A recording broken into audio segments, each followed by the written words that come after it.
Revenue receipt, capital receipt, revenue expenditure, capital expenditure.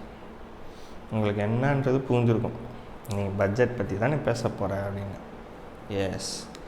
So அதுதான் என்னென்னா இப்போ ரெவென்யூ ரிசீட்டுன்னு சொன்னேன் இல்லையா, அது it is neither a liability நார் அன் அசெட். அந்த மாதிரி தான் அது. நீங்கள் டேக்ஸ் நம்ம எல்லாருமே கட்டணும். ஸோ அது கட்டிக்கிட்டே போகிற மாதிரி அந்த ப்ராசஸ் தான். திரும்ப திரும்ப அது நடந்துக்கிட்டே இருக்கும். அதை ரெடீமே பண்ண முடியாது. இது இட் இஸ் அ லா. எல்லாருமே கட்டி தான் ஆகணும். It is mandatory. ஸோ அந்த மாதிரி அது போய்கிட்டே இருக்கும். அண்ட் இது எங்கே போகுதுன்னா டுவர்ட்ஸ் எக்ஸ்பெண்டிச்சர் தான் போகுது. இந்த மாதிரி வர காசு எங்கே போகுதுன்னா டிஃபென்ஸுக்கு போகும், கவர்மெண்ட் எம்ப்ளாயீஸ்க்கு சேலரிஸாக போகும். இந்த மாதிரி சொல்கிறேன். லைக் ஃபார் வெல்ஃபேர் ஸ்கீம்ஸாக போகும். இந்த மாதிரி பாவர்ட்டி எலிவேஷனுக்கு இருக்க அந்த வெல்ஃபேர் ஸ்கீம்ஸ்க்கு போகும். இந்த மாதிரி தான் உள்ளே வெளியே போகும், வெளியே போகும். ஸோ அதுதான் ரெவென்யூ எக்ஸ்பெண்டிச்சருக்கும் ரெவென்யூ ரிசீட்டுக்கும் உள்ள ரிலேஷன். அண்டு கேபிட்டல் ரிசீட்னால் என்னென்னா அது ஆக்சுவலி ஒரு லயபிலிட்டி. ஏன் அது லயபிலிட்டினா, இப்போ நீங்கள் ஒரு இப்போ மெட்ரோ பார்க்குறீங்கல்ல, மெட்ரோவில் உங்களுக்கு it is a collaboration with Japanese government அப்படின்னு சொல்லிட்டு வெளியே போட்டிருப்பாங்க. சாரி. ஸோ ஜாப்பனீஸ் கவர்மெண்ட் உங்களுக்கு நம்மளுக்கு கடன் கொடுத்துருக்காங்க இதை பண்ணுறதுக்கு. அப்போது அது ஒரு அசெட்டாக இருக்க முடியாது. அவங்க கோடி கோடியாக கொடுத்தாலுமே அது நம்மளுக்கு அசெட் கிடையாது. ஏன்னா நம்ம அதை திருப்பி கொடுக்கணும். ஒரு கடனாக தான் நம்மளுக்கு கொடுத்துருக்காங்க. அப்போ நம்ம அதை திருப்பி கொடுக்கணும். இதுதான் கான்செப்ட். ஸோ அது ஒரு இது கிடையாது. அது ஒரு அசெட் கிடையாது. பட் அதே லைக் கேபிட்டல் எக்ஸ்பெண்டிச்சர்னால் என்னென்னா லேண்ட் வாங்குகிறோம் அப்படின்றதுனா லேண்ட் அப்புறமா கூட விற்றுக்கலாம். அந்த மாதிரி.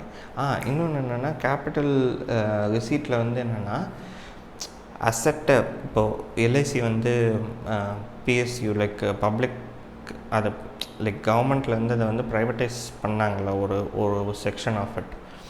ஸோ அது ஒரு கேபிட்டல் ரிசீட் தான். ஏன்னா அவங்களோட அசெட் இப்போ வெளியே போயிடுச்சு. அவங்கக்கிட்ட இருந்தது ஒரு லேண்ட் மாதிரி ஒரு அசெட். அது வெளியே போனனால இப்போது அது ஒரு லயபிலிட்டியாக மாறுது. அண்ட் இது அவங்களுக்கு காசே வந்தாலுமே அசெட்டுன்றது போயிடுச்சு. So it is a capital ரெசீட்.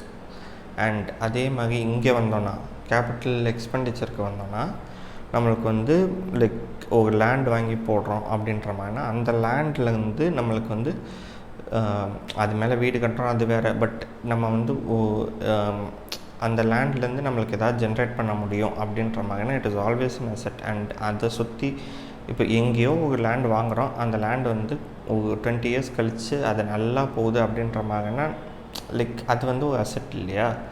So அதுதான் சொல்கிறேன். இந்த மாதிரி அசெட்ஸ் கேபிட்டல் எக்ஸ்பெண்டிச்சரில் நம்ம காசு போட்டு ஒரு விஷயத்தை வாங்கி அதை அசெட்டாக மாற்றக்கூடியது. இதுதான் அசெட் வர்சஸ் லைபிலிட்டியில் அங்கே ஒன்று சொல்லியிருப்பேன். நிறைய வீடியோஸ் இது ரிலேட்டடாகவே இருக்கும். எல்லாமே ஒரு மாதிரி இன்டர்கனெக்ட் ஆகும். என்னோடய வீடியோஸ் ஒரு மாதிரி இன்டர்கனெக்ட் ஆகும்.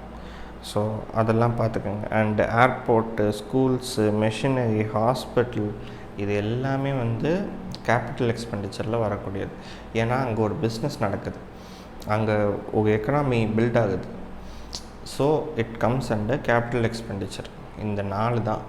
ஸோ ஒரு பட்ஜெட் வீடியோ நீங்கள் பார்க்க போகிறீங்கன்னா மேக் ஷுர் லைக் இந்த மாதிரி விஷயம் அவங்க பட்ஜெட்னு சொல்கிறாங்கன்னா என்ன பட்ஜெட், எதுக்கு போடுறாங்க, இது எங்கேருந்து வருது, எங்கே போகுது அப்படின்ற இந்த பேசிக்ஸ் மட்டும் தெரிஞ்சிட்டாலே you will be able to manage. டேக்ஸை நான் சொல்ல மாட்டேன், ஏன்னா எனக்கு அவ்வளோவா தெரியாது டேக்ஸ் பற்றி. நான் கற்றுட்டு தான் இருக்கேன். நான் எல்லாமே கற்றுட்டு தான் இருக்கேன். ஸோ யா, நான் கற்றுட்ருக்கேன்னா I'm not a beginner. Already நான் படித்த விஷயத்த சொல்லிட்டுருக்கேன். பட் டேக்ஸில் எனக்கு அவ்வளோவா குட் ஹோல்ட் கிடையாது. நான் கண்டிப்பாக படிப்பேன், ஆஃப்கோர்ஸ் படிச்சுட்டு let you know about it. But tax பற்றி என்கிட்ட அவ்வளோவா வராது. So you can look into other videos about taxes and all that, ATC, ATD அந்த விஷயம் எல்லாம் நீங்கள் அந்த வீடியோவில் பார்த்து தெரிஞ்சுக்கலாம். இந்த வீடியோவில் அதை நம்பி வந்திருந்தீங்கன்னா you not going to get that. So அதுதான். அண்ட் இன்சூரன்ஸ் பற்றி சொல்லியிருக்கேன். இன்சூரன்ஸ் வந்து it comes under tax bracket தான். ஸோ அதெல்லாமே பார்த்துக்கோங்க. You can redeem up till 1.5 lakhs. So அதெல்லாம் தான். அண்ட் ஃபேமிலிக்குமே கவர் பண்ண இது வந்து கார்ப்பரேட்லேருந்து லைக் இப்போ நீங்கள் இப்போ கம்பெனியில் ஒர்க் பண்ணுறீங்க, அந்த கம்பெனி வந்து உங்களுக்கு இன்சூரன்ஸ் கொடுக்குறாங்கன்னா அதில் இருக்காதுன்னு நினைக்கிறேன். லைக் நீங்கள் தனியாக வந்து ஒரு இன்சூரன்ஸ் வாங்கியிருந்தால் தான் இது எல்லாமே அப்ளிகபிள். ஸோ அது மட்டும் பார்த்துக்குங்க. அதில் நிறைய வீடியோஸ் வரும் மோஸ்ட்லி. ஏன்னா இந்த பட்ஜெட் சீசன் அப்படின்ற மாதிரி வரும்போது they'll be posting videos about that. So நீங்கள் பாருங்கள், அதெல்லாம் பார்த்துட்டு கற்றுக்குங்க.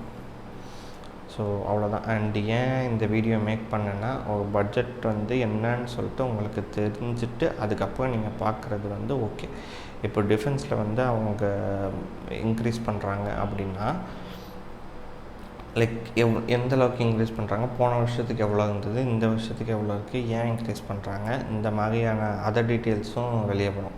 அண்ட் டிஃபென்ஸ்னால் டிஃபென்ஸ் மட்டும் கிடையாது, இந்த அதர் செக்டர்ஸ் ஆல்சோ நீங்கள் அதெல்லாமே பார்க்கலாம். ஒரு செக்டர் வந்து பூம் ஆக போகுது இந்த வருஷத்தில் அப்படின்ற மாதிரி கூட சம்டைம்ஸ் ப்ரெடிக்ஷன்ஸ் வந்து வரலாம் த்ரூ திஸ் பட்ஜெட் ரிப்போர்ட்.